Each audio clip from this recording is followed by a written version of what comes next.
नमस्कार जय जगन्नाथ मु देवेंद्र कुमार मिश्र स्वागत कर मोर यूट्यूब चैनल को। तो आज आमर जो टॉपिक अच्छी वास्तुशास्त्र उपर अच्छी।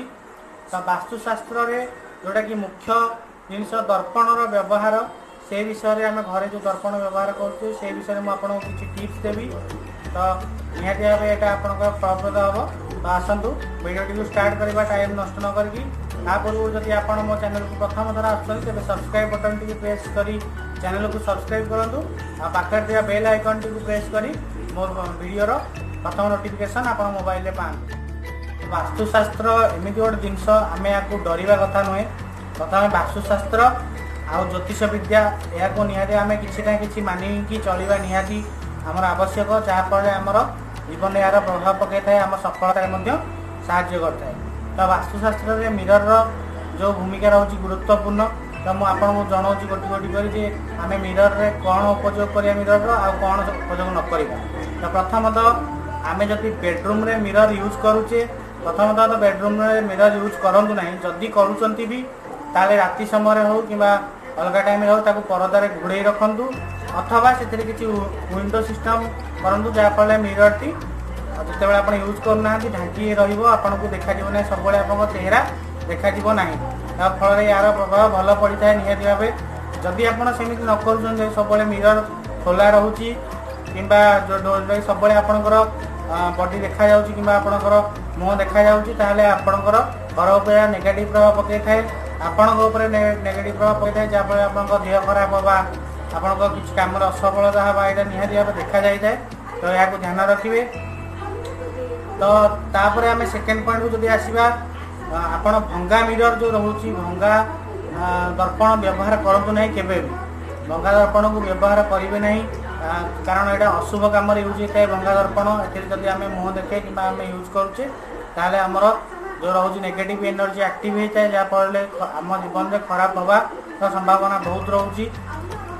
तापर रोचे आम दर्पण जो छोट छोट दर्पण जोड़िकी गोटे दर्पण जो आम यूज करुचे सेमती करवा कथा नुहे।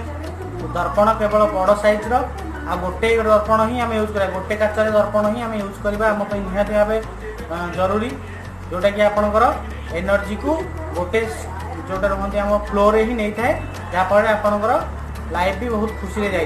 तापर आम आसवा जदि आपण कौन दर्पण हो कि जहाँ भी हो जो अंधार घर रोचे कि अंधार रोचे से पट साइडटा ताले से जगह हटे आप आलोक बा लाइट थी जगह को आणतु जहाँफल आप नेगेटिव एनर्जी प्रभाव बंद हो पॉजिटिव एनर्जी पड़ो से आपण मैंने देखिथे जे बहुत मान जो रही एमती इवन हॉलीवुड मूवी जो रही आमर हॉलीवुड मूवी भी तापर दर्पण उपर बेस करी करा जाए जमीक आम रही अकुलस रही रही आमर house of the mirror mirror एमती बहुत फिल्म रही से दर्पण को ये करी कारण दर्पण को भलरे नि जाए और नेगेटिव भाव नि जाए तेणु यार सठिक उपयोग निहाती भाव करने को आम जरूरी।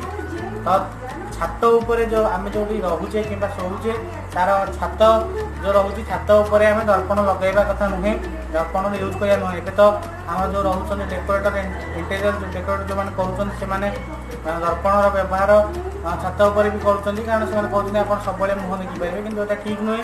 राति शोवा समय हो कि ये हो आम मिरर देखा जरूरी नुहे कि दर्पण आम देखा कथा नुहे। तो सहीटा को आभोड करूँ।